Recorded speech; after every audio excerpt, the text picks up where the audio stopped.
اعوذ باللہ من الشیطان الرجیم بسم اللہ الرحمن الرحیم ولا تسبوا الذین يدعون من دون اللہ فیسبوا اللہ عدوا بغیر علم كذلك زينا لكل أمة عملهم ثم إلى ربهم مرجعهم فينبئهم بما كانوا يعملون۔ سورہ انعام کی 109 نمبر کی آیت پڑھی گئی ہے، اس کا ترجمہ انشاءاللہ بعد میں بیان کروں گا۔ اس آیت کریمہ کے اندر مسلمانوں کو ایک نہایت ہی اہم ہدایت دی گئی ہے، اور وہ ہدایت یہ دی گئی ہے کہ جس کام کا کرنا برا ہے اس کام کا ذریعہ بننا بھی برا ہے۔ جو کام کرنا برا ہے اس کام کا ذریعہ بننا اور اس کام کا سبب بننا بھی برا ہے۔ میں سب سے پہلے اس آیت کریمہ کا شان نزول بیان کروں گا، اس کے بعد انشاءاللہ بتاؤں گا کہ جس کام کا کرنا برا ہے اس کا سبب بننا، اس کا ذریعہ بننا بھی برا ہے۔ اس آیت کریمہ کے شان نزول مفسر ابن جریر نے بیان یہ کیا ہے کہ جب ابو طالب کا آخری وقت آیا، مرض الموت کا جب وقت آیا اور بالکل قریب آ گیا کہ اب ان کا انتقال ہوگا، تو کفار مکہ نے بیٹھ کر کے مشورہ کیا کہ ان کی زندگی میں نبی کریم صلی اللہ علیہ وسلم کے تعلق سے کوئی فیصلہ ہو جانا چاہیے، کیونکہ وہ لوگ نبی کریم صلی اللہ علیہ وسلم کو بڑی ایذائیں اور بڑی تکلیفیں پہنچاتے تھے، پریشان کرتے تھے، برا بھلا کہتے تھے، گالیاں دیتے تھے، یہاں تک کہ کئی مرتبہ ابو طالب کی خدمت میں آ کر ان لوگوں نے دھمکی بھی دی تھی۔ تو جب ابو طالب کا آخری وقت آیا تو ان لوگوں نے بیٹھ کر کے مشورہ کیا کہ ابو طالب سے مل کر کے جا کر کے محمد صلی اللہ علیہ وسلم کے بارے میں کوئی فیصلہ کن بات کریں گے، کہیں ایسا نہ ہو کہ ابو طالب کا انتقال ہو جائے اور انتقال کے بعد اگر ہم ان کو قتل کریں گے، جیسا کہ پہلے بھی کوشش کر چکے تھے وہ لوگ، تو اگر ابو طالب کے انتقال کے بعد ہم ان کو قتل کریں گے تو لوگ ہم کو طعنہ دیں گے اور یہ کہیں گے کہ دیکھو ابو طالب کی زندگی میں تو محمد صلی اللہ علیہ وسلم کا کچھ بھی وہ بار بیکار نہیں کر سکے، نقصان نہیں پہنچا سکے، ابو طالب کے انتقال ہوتے ہی ان کے بھتیجا کو ان لوگوں نے نعوذ باللہ قتل کر دیا۔ تو اس کے بارے میں آتا ہے کچھ مکہ کے جو بڑے بڑے سردار تھے، جس میں سے ابو سفیان رضی اللہ تعالیٰ عنہ جو بعد میں مسلمان ہو گئے، اور ابو جہل اور عمرو بن عاص رضی اللہ تعالیٰ عنہ، یہ لوگ بیٹھ کر کے ایک جگہ جمع ہوئے اور مشورہ کیا کہ چلو ابو طالب کے پاس جائیں گے۔ چنانچہ ان لوگوں نے مشورہ کر کے ایک آدمی کو اس بات کے لیے تیار کیا کہ ابو طالب سے جا کر کے ٹائم لیا جائے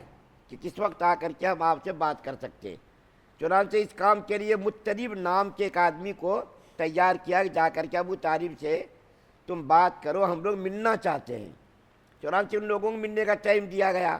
وہ لوگ حاضر ہوئے۔ ابو سفیان اور ابو جہل، عمرو بن عاص، یہ دو تو مسلمان ہو گئے تھے، حضرت ابو سفیان رضی اللہ تعالیٰ عنہ اور عمرو بن عاص رضی اللہ تعالیٰ عنہ بڑے مقام کے صحابہ ہیں یہ، لیکن ابو جہل کم وقت مسلمان نہیں ہوا، اپنی ضد اور ہر دھرمی پر یہ قائم رہا۔ یہ لوگ ملنے کے لیے آئے اور آ کر کے کہا دیکھیے ابو طالب صاحب، آپ ہماری قوم کے سردار ہیں، آپ کا احترام ہمارے اوپر ضروری ہے، ہم آپ کا احترام کر رہے ہیں، لیکن احترام کی بھی ایک حد ہوتی ہے۔ ہم آپ کا احترام کر رہے ہیں لیکن احترام کی بھی ایک حد ہوتی ہے۔ آپ کا بھتیجا ہمارے بتوں کی برابر مخالفت کرتا جا رہا ہے، ہمارے معبودان باطل کی برابر برائی کرتا جا رہا، اس کو برا کہہ رہا، بھلا کہہ رہا۔ تو آپ جو ہے اپنے بھتیجے کو بلا کر کے اس بات کے لیے تیار کریں کہ وہ ہمارے معبودان باطل کی برائی کرنا بند کر دیں۔ تو ابو طالب بھی قوم اور سماج کے معاشرے کے ایک فرد تھے، وہ بھی کتنا دباؤ برداشت کرتے، پریشر ان کے اوپر برابر آ رہا تھا کہ آپ اپنے بھتیجے کو ہمارے حوالے کرو، ہم اس کو جو دل میں آئے کریں گے۔ یہاں تک کہ ان لوگوں نے ایک مرتبہ یہ بھی کہا تھا کہ آپ اے ابو طالب اپنے بھتیجے کو دے دیجیے اور اس سے بہترین طاقتور غلام ہم آپ کو دیتے ہیں۔ لیکن ابو طالب مسلمان نہ ہونے کے باوجود اپنے بھتیجے کے لیے جان چھڑکتے تھے، ہر قسم کی قربانیاں انہوں نے جو قربانی دی ہے، ہم آپ اس قربانی کا شائبہ بھی پیش نہیں کر سکتے، تصور بھی نہیں کر سکتے۔ اس کا ایک عشر عشیر بھی قربانی پیش نہیں کر سکتے۔ سماج سے، معاشرے سے، مکہ کے پورے لوگوں سے انہوں نے دشمنیاں مول لی، لیکن اپنے بھتیجے کو ذرہ برابر بھی ان لوگوں سے نقصان نہیں پہنچنے دیا۔ ہمیشہ اس کوشش میں رہے کہ ہمارے بھتیجے کو نقصان نہ پہنچے۔ تو ان لوگوں نے فیصلہ کن بات کرنے کا تہیہ کیا، وہ لوگ آئے تو یہ بھی پریشر کہاں تک برداشت کر سکتے تھے۔ ابو طالب بھی ذرا متاثر ہو گئے، اپنے بھتیجے کو بلایا، یعنی نبی کریم صلی اللہ علیہ وسلم کو بلا کر کے کہا دیکھو بھتیجے، یہ آپ کی قوم کے لوگ ہیں، آپ کے پاس آئے ہیں، اور یہ لوگ چاہتے ہیں کہ آپ ان کے معبودان باطل کی برائی نہ کریں، اس کو برا بھلا نہ کہیں، تو آپ جو ہے اس کی برائی کرنا بند کر دیجئے۔ تو نبی کریم صلی اللہ علیہ وسلم نے جو بات کہی اس سے ابو طالب بھی بہت متاثر ہو گئے۔ نبی کریم صلی اللہ علیہ وسلم نے فرمایا اس ذات کی قسم جس نے مجھ کو نبی بنا کر کے بھیجا ہے،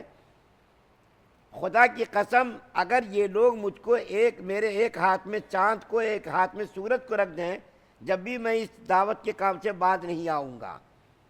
تو ان لوگوں نے کہا کہ اگر آپ اس بات سے باز نہیں آئیں گے تو ہم بھی آپ کے خدا کی برائی کریں گے۔ آپ جیسا کہ میرے معبودان باطل کی برائی کرتے ہیں تو ہم بھی آپ کے خدا کی برائی کریں گے۔ تو نبی کریم صلی اللہ علیہ وسلم نے فرمایا ٹھیک ہے،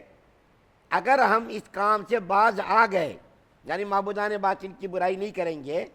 تو تم میری ایک بات مان لو، اور اگر تم نے میری وہ بات مان لی تو تم سارے عرب ممالک کے سردار بنو گے، عجم کے بھی سردار بنو گے، ساری دنیا تمہاری اطاعت و فرما برداری کرے گی اور تم لوگ حکمراں بنو گے۔ تو ابو جہل نے فوراً کہا کہ بتائیے ایک بات نے 10 بات ماننے کے لیے تیار ہے۔ تو اللہ کے رسول صلی اللہ علیہ وسلم نے فرمایا لا الہ الا اللہ کہہ لو، تم سارے عرب ممالک کے، عجم کے، سارے جو ہے عرب ملکوں کے اور عجم کے تم شہنشاہ بنو گے۔ تو ابو جہل نے بڑی ہی کراہیت کا اظہار کیا کہ یہ بات سن کر کے ہم تو تنگ آ گئے، اسی سے تو ہماری آپ کی لڑائی ہے۔ تو ابو طالب نے کہا کہ دیکھو بھتیجے، اس کے علاوہ کوئی دوسری بات کرو۔ تو اللہ کے رسول صلی اللہ علیہ وسلم نے فرمایا اس کے علاوہ ہم کوئی بات کر ہی نہیں سکتے۔ یہاں پر ایک سوال یہ ہے کہ اللہ کے رسول صلی اللہ علیہ وسلم کو یہاں پر خطاب نہیں کیا گیا، بلکہ عام مسلمانوں کو خطاب کیا گیا کہ آپ بتوں کو برا مت کہیے، یعنی نبی کریم صلی اللہ علیہ وسلم کی زبان تو کبھی کسی قسم کی برائی سے آلودہ ہوئی ہی نہیں، آپ نے زندگی میں کبھی کسی کو برا بھلا کہا نہیں، بتوں کو گالیاں دی نہیں، کسی انسان کو گالی نہیں دی، آپ کی زبان سے کوئی جملہ خراب نکلا ہی نہیں۔ تو یہاں پر عام مسلمانوں میں سے بعض مسلمانوں کے بارے میں آتا ہے کہ بعض مسلمان بتوں کی برائی کرتے تھے، تو اللہ تعالیٰ نے روک دیا کہ آپ اس کام سے رک جائیے اور کسی کی بتوں کی برائی مت کیجیے، ان کو گالی گلوچ مت کیجیے۔ اس سے کیا ہوگا؟ آپ کے خدا کو بھی وہ گالی دیں گے۔ مثال کے طور پر حدیث میں خود یہ بات ارشاد فرمائی گئی کہ جو لوگ اپنے ماں باپ کو گالی دیتے اس کے اوپر اللہ کی لعنت ہے۔ تو صحابہ کرام کو بڑا تعجب ہوا، اس زمانے میں یہ کام تو بڑا ناممکن تصور کیا جاتا تھا کہ کوئی ادنا گھٹیا آدمی بھی اپنے ماں باپ کی برائی کرے۔ تو تعجب ہوا صحابہ کرام کو، یا رسول اللہ کوئی آدمی اپنے ماں باپ کی برائی کیسا کر سکتا ہے؟ تو اللہ کے رسول صلی اللہ علیہ وسلم نے فرمایا تم کسی کے ماں باپ کو گالی دو اور وہ تمہارے ماں باپ کو گالی دے، یہ بھی گالی دینا ہی ہے۔ جیسا ماں باپ کو گالی دینا غلط ہے، ناجائز ہے، اس کے اوپر لعنت بنامت کی گئی ہے، اسی طریقے سے گالی دینے کا ذریعہ بننا، آپ نے اگر گالی نہ دی ہوتی تو وہ بھی آپ کے ماں باپ کو گالی نہ دیتا، آپ نے اس کے ماں باپ کو گالی دی اس لیے وہ بھی آپ کے ماں باپ کو گالی دے رہا۔ اسی مثال پر قیاس کر لینا چاہیے کہ اگر ہم اس کی معبودان باطل کی برائی کریں گے، گالیاں دیں گے، برا بھلا کہیں گے، وہ بھی ہمارے خدا کو گالی دے گا۔ جیسا کہ اس وقت موجودہ دور میں بعض لیڈر، میں نام نہیں لیتا سمجھ جائیں گے آپ عقل مند لوگ ہیں، تعلیم یافتہ لوگ ہیں، تقریروں میں اپنی سیاست چمکانے کے لیے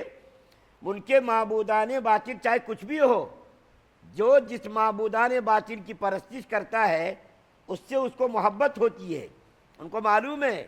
کہ کائنات کا پیدا کرنے والا خدا ہے اور جو کام کر رہے ہیں وہ برا ہے، لیکن اس کی محبت اس کے دل میں بیٹھی رہتی ہے۔ خود قرآن کے اندر اللہ کی آیت کریمہ کے اندر اللہ فرما رہے ہیں کہ اللہ تعالیٰ نے اس کے دل کے اندر اس کو مزین کر دیا ہے۔ معبودان باطل کی پرستش کر رہے ہیں، اس کو سمجھ رہے ہیں وہ کہ خدا تک پہنچانے کا یہ ذریعہ بنیں گے۔ تو ہمارے بعض لیڈران اور بعض ناعاقبت اندیش اہل علم بھی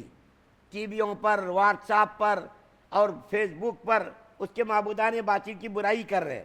جس کی وجہ سے ہندوستان کا ماحول، یہاں کی فضا، یہاں کے حالات بالکل خراب ہوتے جا رہے ہیں۔ وہ بھی برا برا کر رہے ہیں، ہم بھی اس کو برا برا کر رہے ہیں، جس کی بنیاد پر یہاں کا ماحول بالکل خراب ہو رہا۔ اللہ تعالیٰ نے قرآن کے اندر یہ کہا کہ بھئی تم اس کے معبودان باطل کو گالی مت دو، برا برا مت کہو، تو ہم کو یہ چاہیے کہ ہم اس کے معبودان باطل کو گالی نہ دیں۔ تو آج جو ہے موجودہ حالات میں مسلمان جو ناعاقبت اندیش اہل علم ہیں اور لیڈران ہیں، ان لوگوں کو اپنی زبان پر لگام دینی چاہیے اور اس کے معبودان باطل کی برائی نہیں کرنی چاہیے۔ اس سے انتشار پیدا ہو رہا، اختلاف پیدا ہو رہا، ہندوستان کا ماحول خراب ہو رہا۔ یہ چیز نہایت ہی سوچنے کی ضرورت ہے، ورنہ آج ہماری جان، ہماری عزت، ہمارا مال، ہمارا کاروبار سب کچھ متاثر ہو رہا۔ جہاں دل میں آ رہا مسلمانوں کو مار دے رہے، ہماری بھی اس کے اندر غلطیاں ہیں۔ تو اس آیت کریمہ کے اندر ایک اہم اصول، انشاءاللہ کل ترجمے کے ساتھ کچھ اور باتیں عرض کروں گا۔ اس آیت کریمہ کے اندر ایک اہم اصول بیان کیا گیا، آپ اس کے معبودان باطل کو برا بھلا مت کہو، وہ بھی آپ کے معبود کو برا بھلا نہیں کہیں گے۔ آپ جب اس کے معبودان باطل کی برائی کریں گے، اس کو برا بھلا کہیں گے، تو ظاہر بات ہے ان کو بھی غصہ آئے گا۔ اس کو معبودان باطل سے عقیدت ہے، محبت ہے، جب اس کو گالی دیں گے تو وہ بھی ہمارے خدا کو گالی دے گا، اور ہم اس گالی دینے کا ذریعہ اور سبب بن رہے ہیں۔ انشاءاللہ کل ترجمہ بھی بیان کیا جائے گا اور کچھ اور ضروری باتیں عرض کی جائیں گی۔ اللہ تعالیٰ سے دعا ہے کہ اللہ تعالیٰ ہم تمام مسلمانوں کو سننے زیادہ عمل کی توفیق عطا فرمائے۔ سبحان اللہ و بحمدہ، سبحانک اللہم۔